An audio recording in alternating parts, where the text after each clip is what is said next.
Le LEAP, successeur du CFM56, entrera en service à partir de la mi-2016, d'abord sur la 320 Neo, puis sur le B737 MAX. Suivra le C919, nouvel appareil de l'avionneur chinois Comac. Le LEAP, un moteur produit par Snecma et General Electric.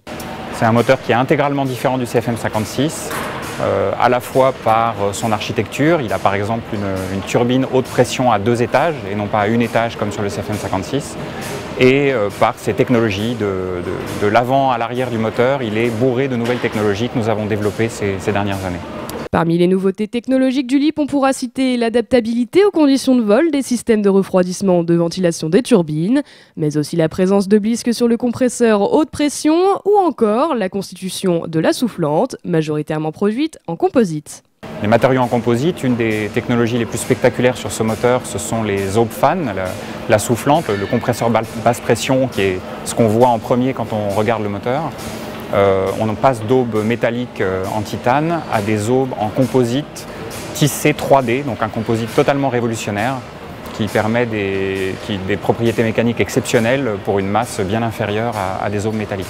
Autre aube, celle de la turbine basse pression produite par Mecachrome, spécialisée dans les moteurs de voitures de luxe. Snecma a signé lundi 14 avril un contrat avec l'entreprise de Sablé-sur-Sarthe pour la production d'aubes en aluminium de titane pour le LEAP. Parmi les caractéristiques de ce nouveau moteur, il y a les aubes en aluminium de titane qui vont être fabriquées ici à Sablé-sur-Sarthe. Ce sont des aubes qu'on ne voit pas parce qu'elles sont derrière ce carter et qui sont dans ce qu'on appelle la turbine basse pression, à peu près ici, et qui, dont la mission est d'entraîner la soufflante qui va faire l'essentiel de la poussée. Donc c'est un composant très important en termes d'efficacité, puisque c'est là que se transforme toute l'énergie qui a été générée dans la combustion pour entraîner l'eau de soufflante et donc générer cette poussée. Le moteur, produit par CFM International, différent du CFM56, permet d'économiser 15% en consommation de carburant. La taille du LEAP est différente du CFM56 de 2 façons. Elle est différente physiquement parce que c'est un moteur avec un fan plus grand, donc on passe d'une 60aine de pouces, on compte les diamètres fan en pouces dans notre métier, à de l'ordre de 70 pouces jusqu'à 78 pouces pour le LEAP 1A, donc le fan est plus grand. Et également le taux de dilution, c'est-à-dire le rapport entre l'air qui passe dans la chambre de combustion et l'air qui passe par le fan qui délivre la poussée, est à peu près le double sur un LEAP. On a un taux de dilution de l'ordre de 6 sur un CFM56 et on passe à 10 à 12 sur un LEAP. À ce jour, le CFM56 est toujours en cours de production. Il passera petit à petit le flambeau au LEAP. Une période de transition passant par la création d'une ligne d'assemblage dédiée au nouveau moteur. Le LEAP intégrera ensuite la ligne actuelle du CFM56 à Villaroche. À terme, il y sera le seul moteur assemblé. Le ramp-up, ce qu'on appelle le ramp-up, c'est-à-dire la phase de montée en cadence de production, est pour chaque application de l'ordre de 2 ans.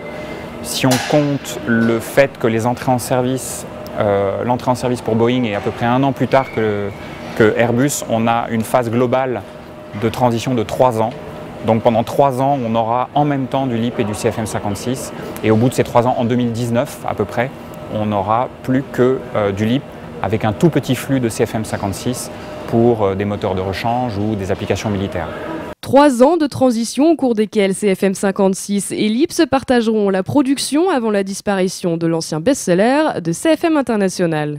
Sur le CFM56, on a encore plusieurs années de commande à un rythme qui est un rythme de production de livraison de moteurs qui est de l'ordre de 1500 moteurs par an.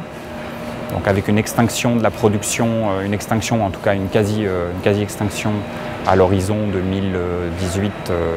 2018-2019. Et pour le LEAP, on sera sur le même rythme qui va même probablement augmenter un petit peu de plus de 1500 moteurs par an. Et on a aujourd'hui en commande, c'est un chiffre difficile à suivre parce qu'il augmente très très vite. Plusieurs années avant l'entrée en service, on est à plus de 5000 moteurs commandés, c'est-à-dire plus de 3 ans de production plein régime. Et donc une pile de commandes très très importante pour les années à venir. Après 10 ans de recherche et développement, la nouvelle star de Snecma et General Electric détrônera officiellement le CFM56 l'année prochaine. Aujourd'hui, ce sont 6300 commandes enregistrées pour le LEAP, un véritable record.